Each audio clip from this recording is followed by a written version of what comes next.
Hello everybody and welcome back. On this episode of Heroes of the Storm, we're going to be playing Muradin, who has just got a simple one change good update buff. We'll see. My name is Winback, but Muradin today, we're going to talk a lot about what's happened to him and how you should be working on the character moving forward. The team comps today are going to be Abathur, Muradin, Alexstrasza, Vala, and Greymane versus Gazlowe, Anduin, Sonya, Gul'dan, and Mal'Ganis. It's a YouTube video though, so feel free to like, comment, subscribe your heart out if that's the thing that you want to do, and let's have a chat about Muradin. His buff is not going to change him in any way from level 10 onward. For the first 10 levels, this change is really designed to give Muradin players more freedom. So, ultimately what happened is Muradin himself is going to get his... he used to have a baseline quest on his queue. You had to hit 25 people to get the quest completed, at which point your queue would pierce through a single target and hit another target, and then using your auto attacks would get you mana back and cooldown reduction on the Q itself. So you get more Q cooldown, you get more mana, you have more sustain. Everything is better for Muradin once he has his quest completed. So the dev team was like, "Nah, we don't really like how this is working. So what we're going to do is take the quest component out. We're just going to give you the pierce and the cooldown reduction at level 10, which is good, more incentive for players to get to 10 faster, and then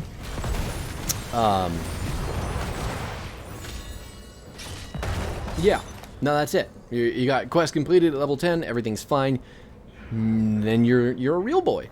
But the way that you used to play Muradin is you would want to complete that quest as fast as possible, but you play erratically. You play for landing stuns. You play for being hyper-aggressive and then running away very quickly. Muradin, at the end of the day, was just kind of, oh, I'm going to kill you, and then I'm going to peace out because maybe my team wasn't ready for it. But I don't really care if my team was ready for it because I need stacks. I'm a stacking machine. That's what we're here for. That's how Muradin felt until you completed the quest. Now, it's going to be, oh, here's all your tanking duties back. You can perform everything properly, just don't suck. So, you have more opportunity to stun specific targets. You can set up better, peels. You can set up better ganks. You can set up just better tanking in general for the character because... you don't have this huge mental burden of, oh my god, if I don't finish my stacks, I'm not a hero. So, that's really fantastic stuff. Can you guys please leave my squishies alone? I would appreciate it if you do. Okay. Can we get the kill on the Anduin, who has also been buffed quite a bit? He is down. Greymane's gonna get him. We've got the Abathur hat on top of us. Still getting dings on that level 1 quest. That is good. Good news. Can we kill him? Can we kill him? We're just chasing him. We're chasing him. Come on, Abathur. Nope. Nope. Mal'Ganis gets the sleep. Abathur didn't have any buttons to hit him from range, but it looks like we're just going to take out the Gazlowe nice and easy. Which is still going to count towards our level 1 quest, which did get buffed. So your level 1 quest talent with Q... Perfect Storm, got changed in the way that it works. The functionality is different. Now you need to auto attack with the ability, and you're going to increase the damage of Stormbolt by 0.5, and then if an enemy hero is killed within 3 seconds of getting hit with a Stormbolt, ooh, perfect. I was counting so hard on the Abathur coming through there after he left the gate, and he made me so happy with that spike burst. You have no idea. I almost shit my pants right there. But, so more auto attacking is warranted. The dev team's like, hey man, whip out them clickies, get it done, show the enemy team how hard you can right click on them, and you'll get some big stacks for your Q. It's going to do a bunch of burst damage, And as long as you're killing people, you're going to get even more. So, still good. Still works really good with Sledgehammer. Oh, Sledgehammer, as it turns out. Yeah, Sledgehammer. It's stupid that this is how this is, but it's still got the tooltip shows that you're still getting an extra stack for your baseline quest, which doesn't exist anymore, but that's fine. We're not here to proofread for the devs. We just exist to interpret what we've got. Oh my god, big stuff happening down here on the bottom side of the screen, and Gul'dan is going to just take the objective. Nope. Nope. Sonya looks pretty well behind the gate, and we just have to hope and pray that the enemy team doesn't kill us all right here. Please don't. Okay, well, Greymane's down. The rest of us can get out? Maybe. I'm rooted. I'm stunned. I hate my life. Still stacking, though. Definitely perfect timing. Everything that I absolutely... Okay, well, as long as my Vala doesn't... There's a hammer. Uh-huh.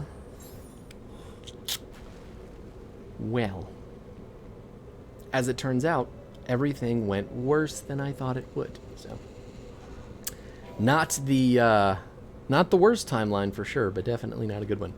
Now, back to what I was saying. So, the auto attacks that you're doing with your level 1 quest synergize incredibly well with Skullcracker, because Skullcracker is... Oh my god. This doesn't give you auto attack speed anymore. When did that stop? Level 10, we just got the Stormbolt quest. See? Nice and easy.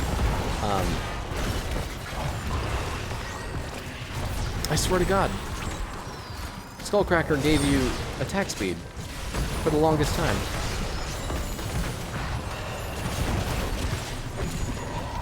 I still feel like I attack faster too. Maybe, I don't know. Sorry, maybe I don't have a fucking clue what I'm talking about. I'm dead. I'm so mind-fucked in the future by this talent that even past me is just running it down. Looks like Vala's dead as well, and the enemy team just having their way with us. Just racking up a huge bar tab at our expense. So great. But the initial idea with Skullcracker was that since it increases your attack speed, you get more auto attacks out, so you can get more stacks. But since it doesn't do that, that point is kind of moot. It's not to say that Skullcracker's a bad talent, because ultimately the enemy team has a Sonya, a Mal'Ganis, and a Gul'dan, all three of which are drastically countered by mini-stuns. So a lot of Mal'Ganis' wind-ups can be interrupted by your auto attack stuns. Gul'dan's wind-ups on his suck can be shut down by your stuns. Sonya's spins can be really, really hard shut down by your stuns. It's good. So don't sleep on Skullcracker. I mean, it's still there. It just isn't doing what I thought it was doing, which makes me a little bit upset. Anyway, Give 'em the Axe, also a very viable option. Still there for auto attack damage, and you're going to be doing a lot of auto attacking, so it's still a possibility. And then Heavy Impact, also extremely good talent, just super... Oh my god, hole in my head. Super underpicked. That is an 80% slow for 1.5 seconds when you jump on somebody with Dwarf Toss, which is just insane. In all honesty. Man. We got the Q stun on him, and then we got the Skullcracker stun on him, and he was just in place forever. Fantastic. I don't know why you guys are still going in here, because we should really have just taken the one kill and gotten an objective from it. But I guess we'd rather walk up and die and get feared. Can we get over the wall? Away we go! Hi-ho, Silver! Let's fucking do it. Yeah. I'm not building I'm not building standard by any means when playing this character, though. So what you're going to notice are some kind of different talents. The Skullcracker being one of them. Also, Reverberation being the other one. I like Reverberation mainly for the heroic cooldown reduction, because Haymaker's on a pretty short cooldown as it is, but if we're reducing that even further with our easy button, which is our W, that's going to be super impactful for getting that huge thick boy punch on the right targets consistently. And then at 13, we're taking Bronzebeard Rage, which is just how it's supposed to be, how it's been for a very long time. Oh my god, I got rooted and knocked up in the middle of my jump, but the Haymaker is going to save me. I'm going to hit this heal from Alexstrasza and then try to keep her alive. We've got 60 stacks currently on our Q quest, and we need to jump away before the game decides that we're dead. So, good stuff. 16, we're just going to pick up Dwarf Launch, which is, again, pretty standard. Dwarf Launch increasing the range for your E, lets you go in, lets you go out at much farther ranges, so it definitely pairs very well with your Haymaker. And then once 20 rolls around, again, pretty standard talent with Rewind. Rewind gives you a kill combo, essentially, with Muradin. He's in the middle of a bunch of minions. I can't do shit, but Anduin's going to pull him out anyway, so it doesn't matter, even if I had gotten the Haymaker. Yeah. But the big talents that are different for this build are going to be your Reverberation and your Skullcracker. Reverberation also, since it reduces attack speed, it prevents a lot of people who want to auto-attack you from kind of counter-attacking you when you're going in for your autos. So it's kind of twofold useful, but ultimately all I really want for is falling asleep. All I really want it for is the cooldown reduction on our Haymaker. Gonna try to blast the Sonya away here, keep the Mal'Ganis off of my Greymane, which really isn't my favorite place to be. There's the Light Bomb. We're going to get stunned. Looks like Alexstrasza is going to get rooted. We're all going to die while Vala attacks a turret next to the objective for some reason. Ooh. I shaved. Can you tell? It's nice and slick. Yeah. Oh my god. We're looking at the ground. Let's go look at something fun. Looks like Vala wants to join us, but she's gonna make it out. Still looking at the ground. Man, that's how you can tell Past Me is super upset about why that just happened. So, way to go. Keeping our composure. Maybe I was just talking to somebody. This is a really nice piece of ground. I think I was actually having a conversation. But we're alive. I thought Sonya went over the wall there, so I'm just kind of running at the siege camp right now. She didn't actually. She didn't actually make it over. I think she hooked in between the two giants and just didn't move, which is hilarious in hindsight, but I guess we still got the thing out, so it's fine. Anyway, back to Muradin. So Muradin, realistically speaking, your tanking ability is all focused around the threat that you create against the enemy team. Oh my god, that is a huge leap on the Vala. We need to try to keep her alive. Can we knock? No, we cannot get the Sonya away. We're getting shredded on the other side of things here. Can the Gazlo die? I'm trying to keep the Alexstrasza alive, but the Haymaker does not push even remotely as far as I need it to. Big fear, big stun, and now we're going to jump over the wall to the south, make it out, and hope this boss doesn't end the game with our Vala dead. Looks like our Alexstrasza is also dead, so things just got objectively more difficult.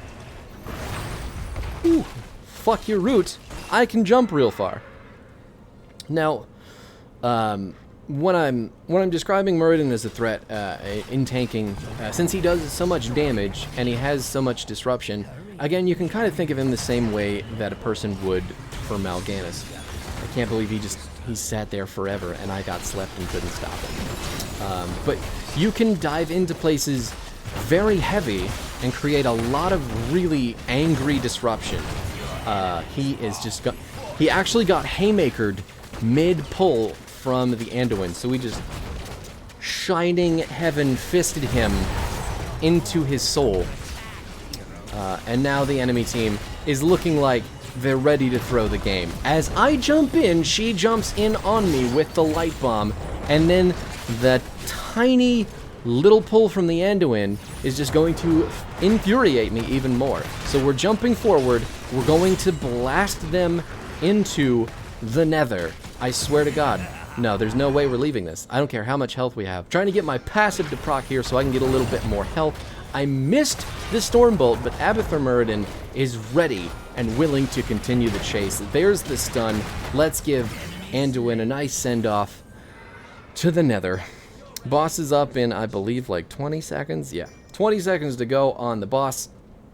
Greymane's trying to push the building, so gonna make some headway there. We're not 20 yet, but once we hit 20, we'll have rewind, so we can start popping people, which is really, really important. But Muradin, ultimately, he is a tank that can go in and stay out. Muradin's peel is a lot more difficult than, say, his engage, but really it still exists there, because the auto attack speed that you have on your W and the cooldown reduction that you're getting on your Q, ultimately for your auto attacks, lets you dictate where you want to be in the fight. So, my suggestion when you're playing this character is that if you find yourself in too many fights and you're not winning those fights, stay out, auto attack the people that are coming in, peel for the squishies, and you'll have yourself a lot better time. Because this character is such a jack of all trades, he can do so much, people kind of forget, or they tunnel vision really, really hard on just one idea. And Muradin is really capable of just all of the things. Huge strafe hitting everybody. It is completely infinite, even though the Sonya crater came down. Gul'dan is the next to die. And we can just watch this game fall apart for the enemy team while we dwarf launch ourselves in and make sure that Anduin gets a nice long invitation to the Netherrealm for a second time. We do have to kill the giants and the creeps and all the stuff so that they'll push up into the buildings, but ultimately the boss should end the game. We just need the catapults to kill the core, so all that stuff has to be cleared out before we can come up here and do this. No reason to delay it while we're there, since the enemy team's all dead anyway. The boss is going to get everything that the boss was going to get to begin with, even if we were there. So, that being said, GG's, 104 stacks on our level 1 quest, bonus damage on our Q. Really would have coupled nicely with the sledgehammer. But yet again, a tank who can do camps and a lot of damage and peel and engage, and Muradin just does everything. He is literally everything that a tank needs to be, and is kind of the ideal tank.